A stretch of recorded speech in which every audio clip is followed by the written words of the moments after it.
Hello friends, this is a problem related to class 10 chapter 3 pair of linear equation 2 variables and this problem is root 2x plus root 3y equals to 0 root 3x minus root 8y equals to 0।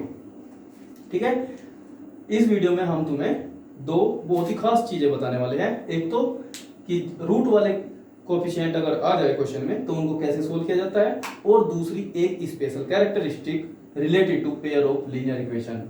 ठीक है, तो सबसे पहले हम वो characteristic देखते हैं जो लीनियर इक्वेशन से रिलेटेड है, वो हमें पता होनी चाहिए। और वो खास कैरेक्टरिस्टिक क्या है? वो है कि बिना इक्वेशन सोल्व किए कुछ कंडीशन ऐसी होती है जब हम बिना इक्वेशन सोल्व किए उनके सॉल्यूशन को बता सकते हैं। जैसे इस क्वेश्चन में हमारे पास दो इक्वेशन है और मैं आपको पहले ही बता सकता हूं कि इसके जो सॉल्यूशन होंगे वो होंगे x भी 0 और y भी 0। अब मुझे ये पता कैसे चला कि इसके दोनों सॉल्यूशन 0 होंगे? तो उसके लिए एक खास पहचान क्या है, वो ये है कि हमारे पास एक तो इक्वेशन 1 है और इक्वेशन 2। इन दोनों में किसी भी इक्वेशन में कांस्टेंट टर्म नहीं है, केवल x वाला टर्म है और y वाला टर्म है। कांस्टेंट टर्म क्या है इसमें? 0। और यहाँ पे भी केवल x वाला टर्म है और y वाला टर्म है। कांस्टेंट टर्म क्या है? 0। अगर हमारे लीनियर पेयर में इक्वेशन में कांस्टेंट टर्म नहीं है दोनों में, तो हम कह सकते हैं कि उनके सॉल्यूशन क्या होंगे? 0 0 होंगे। ये 100% कंफर्म है। अब हम इस लीनियर इक्वेशन के पेयर को सोल्व करते हैं और देखते हैं क्या वास्तव में इनके 0 0 0 आते हैं, इनके x और y के सॉल्यूशन। तो स्टार्ट करते हैं। सबसे पहले हमें क्या करना होता है, हम किसी भी एक वेरिएबल के कोफिशिएंट को इक्वल करते हैं। जैसे यहाँ पे कोफिशिएंट है x का √2, यहाँ पे है √3, यहाँ पे y का है √3, यहाँ पे है y का माइनस √8। तो हम कोशिश करते हैं x के कोफिशिएंट को इक्वल करने की। तो जब x के कोफिशिएंट को इक्वल करेंगे तो मुझे इस फर्स्ट इक्वेशन में मल्टीप्लाई करनी पड़ेगी √3 से। तो मुझे यहां क्या मिलेगा? ये मिलेगा मुझे √6।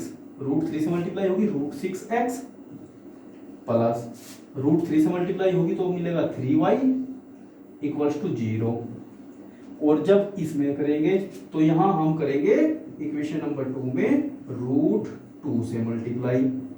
जब √2 से मल्टीप्लाई करेंगे तो हमें यहां क्या मिलेगा? यहां मिलेगा √6x प्लस, और इसमें √2 से मल्टीप्लाई करेंगे तो ये हो जाएगा √16, और √16 होता है 4y इक्वल्स टू 0। ठीक है, अब देखिए, अब हम क्या करते हैं, एलिमिनेशन मेथड यूज करते हैं और साइन चेंज कर देते हैं क्योंकि दोनों सेम साइन में हैं। तो x वाला टर्म हमारा कैंसिल होकर हो गया और हमारा ये बचा -y, और इधर 0 0 0। तो हम किस नतीजे पर पहुंचे? यहाँ पे y इक्वल्स टू 0।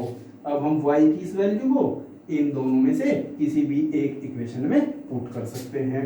तो पुट वैल्यू ऑफ y इन, चलो इक्वेशन 1 में ही कर लेते हैं, हम 1 में भी रख सकते हैं और 2 में भी। ठीक है, तो 1 में जब रखेंगे तो हमें ये मिलेगा √2x प्लस √3 इंटू, और ये y की वैल्यू 0 इक्वल्स टू 0। ये 0 की मल्टीप्लाई होने के बाद 0 हो गया, तो ये केवल हमारे पास बच गया √2x इक्वल्स टू 0। और जब हम इस √2 को अपॉन में लेके जाएंगे तो ये हमें मिलेगा x इक्वल्स टू 0। तो हमारे पास सॉल्यूशन क्या आए? सॉल्यूशन आ गया x equals to 0 and y equals to 0। तो एक बार फिर आप लोग अच्छे से ध्यान देंगे, जब हमारे पास दोनों इक्वेशन ऐसी कंडीशन में हो कि उन दोनों में से किसी भी एक इक्वेशन में कांस्टेंट टर्म ना हो, केवल x वाला टर्म हो और y वाला टर्म हो, केवल हमारे जो वेरिएबल्स है उनके टर्म हो, तो उस कंडीशन में 100% उस इक्वेशन के सॉल्यूशन जो होंगे वो दोनों हमारे वेरिएबल जीरो के साथ होंगे, ठीक है। और वो हमने आपके जो है सामने सॉल्यूशन हमने करके दिखाया, तो हमने देखा वास्तव में x भी जीरो और y भी जीरो आता है, ठीक है। तो इस तरीके से हम इनको रूट वाले क्वेश्चंस को भी सोल्व करते हैं। बाई चांस अगर यहाँ पे कोई कांस्टेंट टर्म होता तो हमारा ये प्रोसेस होता सोल्व करने के लिए। तो इस तरीके से हम इन क्वेश्चन को सोल्व करेंगे। Thank you.